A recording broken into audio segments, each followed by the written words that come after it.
అంత గొప్ప వ్యక్తి మామకు అంటి పెట్టుకొని సిద్దిపేటలో మామ ఎమ్మెల్యే నిలబడితే కూడా సిద్దిపేటలో మామని గెలిపించినప్పటి నుంచి తీసుకొచ్చి ముఖ్యమంత్రి చేసి ఉద్యమ సమయంలో అప్పుడప్పుడు ఉద్యమం పట్టు తప్పిపోతుంటే ఆ పట్టు బిగించనికి ఏమేం చేసినావో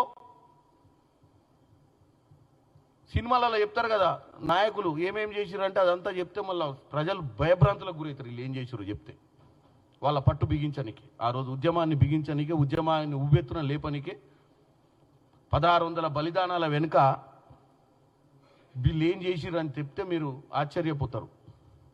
ఎందుకంటే నా జిల్లాలోనే శ్రీకాంతాచారి ఉండి కాబట్టి నాకు తెలుసు ఆ బాధ ఎట్లుందో, వాళ్ళ తల్లి బాధ. ఇవాళ వీళ్ళు హరీష్ రావు గారు మీకే చెప్పేది, ఇవాళ 2009లో అనూన్యమైన పరిణామం జరిగింది ఆ పార్టీలో. హరీష్ రావు గారి కళ చెదిరింది. బామ్మర్ది వచ్చిండు, లటక్కుని దిగిండు, ఎమ్మెల్యే అయిపోయి వారసుడు అయిపోయాడు. మరి ఆయన పెట్టిన ఎఫర్ట్ మొత్తం కూడా అప్పటికే దుకాణం బంద్ అయిపోయింది. 2014లో రెండోసారి ముఖ్యమంత్రి అయినాక చాలా రోజులు మంత్రి పదవి కూడా లేదు దొరగారికి.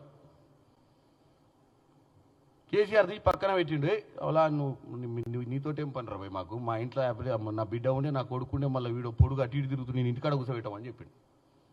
ఇవన్నీ ఎందుకు గుర్తుకు చేస్తున్నా అంటే మీరు మా ముఖ్యమంత్రికి ఉన్నటువంటి ఢిల్లీలో పరిస్థితి గురించి మీరు మాట్లాడుతున్నారు కాబట్టి,